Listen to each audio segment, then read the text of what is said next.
Hey guys, welcome back to today's video. We are going to be doing something a little special, something I've been talking about doing for quite some time now.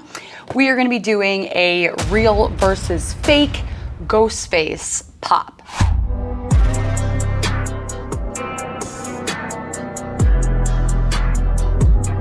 Okay, so this is something that I get asked about quite frequently still, even to this day, no matter how many times I've gone through and talked about it myself. So I figured let's do a little video showing you the differences between a fake and a real Ghostface.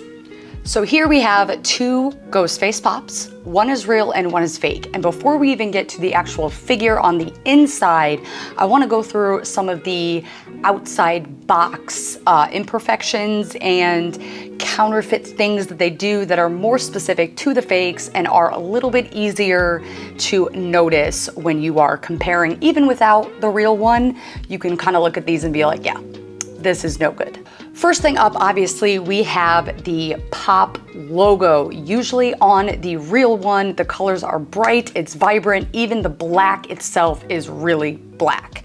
Now, when you go over to the fake, the colors all over are going to be duller. It's not gonna look like a black, it's gonna look like a dark, washed out gray almost. Same thing with the pop logo color, the yellows. The yellow on the real is going to be much more vibrant.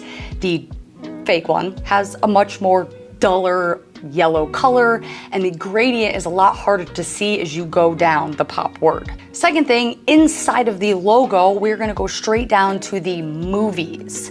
Now, this is something that has been fixed for the most part. I don't see a lot of fake Ghostface with the M as bad as this one is. That was something that is really off the top, you see it, so I think that that's why they fixed it. But in a lot of fakes still, you can see that the movies, the M in the movies on the real pop, the M in the middle, the M goes halfway down the actual letter. So that V part of the M does not go down to the bottom of the letter. In the fake one, you see that the V part in the M drops all the way down to the bottom of the letter. That was probably the biggest tell when they started making these, was the M in the movies. Again, just like we talked about the colors in the actual logo, that pretty much goes for all the way around the box. On the fakes, the colors all the way around are just not as vibrant as they should be. Even going to the 51, the pop number, the gray behind it in the fake one is very, very light compared to the real pop. Now, before we get into more detail on the figure, one of the most common things I get is, my Ghostface is 2 words, but the OG is only 1 word. Does that mean it's fake? No, absolutely not. The OG, the first Ghostface pop that came out 2014, was 1 word. They did re-release the pop before it was vaulted, and it was 2 words. So, space in the middle. Now, if you see the fake pop I'm using for the example has 2 words. That is not a tell. There are, in fact, 2 real Ghostface, 1 word and 2. So I figure most people know that by now, but if you're just getting into it, you didn't know it, now you do. Another little tell, which the bottom of boxes on fakes do vary quite often. But when you look at the bottom of an OG Ghostface box, or any OG pop for that matter, this is going to be there. The 2 bottoms of the boxes look entirely different. Almost all of the OG pops will have the Funko logo and look very similar to the way the bottom of this box looks. Now let's examine the pops up close. So we're gonna take them out of the box so that you guys can see the difference between the reals and the fake, because it does get a little bit more detailed when you start to look at the actual figure. And there are cases where people will use fake boxes, but it is a real figure, or a fake figure in real boxes. So when you are getting these OG pops that are a little bit more pricey, you definitely want to be checking both the figure and the box. Okay, here we go. Let's take a little close-up look at the real versus fake figures. So, starting with the real figure, One of the biggest tells is going to be the matte and glossy look of the figure. The eyes, the boots, and the gloves are always going to have that glossy look to them. Every other part of that black on the figure is going to look more of a matte color. Now going down even just over to the hands, you see those black drapes coming off of the sleeves. I have seen, especially with the fist, I have seen where there's only 2 drops coming down off of there, or they're really short. They look like just spikes coming out of the sleeve. They will have 3 coming down on each side. So you can see right there. So they usually have 3 on each side. Another really big tell, which I have seen hundreds of Ghostface in the years that I've been doing this. Let me tell you, the blood on the knife is very specific. And I don't know why the fakes are so bad at getting the blood. First off, 2 different aspects of the knife. You're going to have a blood line from the tip of the knife running along the edge right to the bottom of the handle. And there will be 6, count them, 6 blood dots on the knife. No more, no less.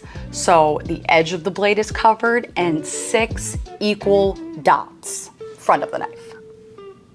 Now, another thing that I hear talked about is the quality or the paint jobs on the pops. Now, other than the matte and the gloss, that is very specific to OG Funko Pops or Ghostface. But back then, Funko, when they started, their paint jobs were not the best. So don't go off of a bad paint job all on its own, because some of the OG Pops had really not great paint jobs. There were imperfections all over the Pops. But it's important to look at the things like the glossy and the matte color, because those are really what's gonna make it specific. Now we're gonna go over to the fake pop. If you look all around this pop, pretty much the entire black is all this matte versus like shiny, just a little. You can't tell the distinguish between the 2. The boots match the black in the outfit completely. And you can see, as we were just talking about the things that hang down off of the sleeve, the one in the fake only looks like it has 2 coming down past the fist. Then you go over to the knife, which is, I truly don't understand how, like, they still keep doing this. This is an off the bat marker. I don't care if everything else on that pop looks amazing. If the blood looks like this, it's a fake Funko Pop. This is never gonna be the case. It's never gonna look like the knife was dipped in blood. And here is another side-by-side comparison. Again, I get it, if you don't know what you're looking for, these can look very similar. But using those little things that we pointed out makes a really big difference when you're looking at both of the figures. Also, the knife on the fake one is really bendy. Almost like a plastic knife in the movie. However, the one on the real one is not that sturdy. So all over with quality, the fake ones tend to be the lighter ones. Not actual vinyl material, but something similar. I don't know exactly what this could be made out of in all of its glory, but definitely not as heavy as the original figure. Now again, what is very important to remember is that not all fakes will have the same tells. Now, fakes have gotten really, really good nowadays, but let me tell you, I personally have never come across a fake Ghostface Pop that has gotten the blood on the knife correct. So, if you want to take that, always look at the knife, but don't let that be the only thing that you look at. Again, if you are getting into Funko Pops for the first time and you really don't know a ton, there are so many Facebook groups. I suggest you go and try to join all of them. There are real versus fake Funko Pop groups. There are groups with a lot of OG collectors, and a lot of them are really willing to help you figure things out. there are some people in the community that don't love the new collectors, but that's not the majority. So don't be afraid to reach out and ask people questions if you really need it. Again, one of the biggest ways to avoid getting scammed is to buy from a reputable seller, somebody that you know or that you've heard of that has a really solid reputation. Again, things happen with everybody, but try to do that part. Be safe when you're buying the best that you can. And PayPal goods and services. That'll never not be said during something like this. All right, guys, well, that is pretty much it for today's video. I hope that you enjoyed this little comparison. I hope you learned a few things. If you have some tells about Ghostface Pops that I may not have mentioned myself. Now, there are many more, and there are some that don't have hardly any of these. So, again, keep an eye open. Make sure that you're checking out the box, the figure, everything, and trying to compare it to a real one if you can. But drop a comment, let me know if you enjoyed this. Drop a comment if you have anything else you'd like to add, to share to new collectors. But that's pretty much it. If you liked it, like this video so that I know to make more comparisons. I love you guys, and I'll see you in the next one.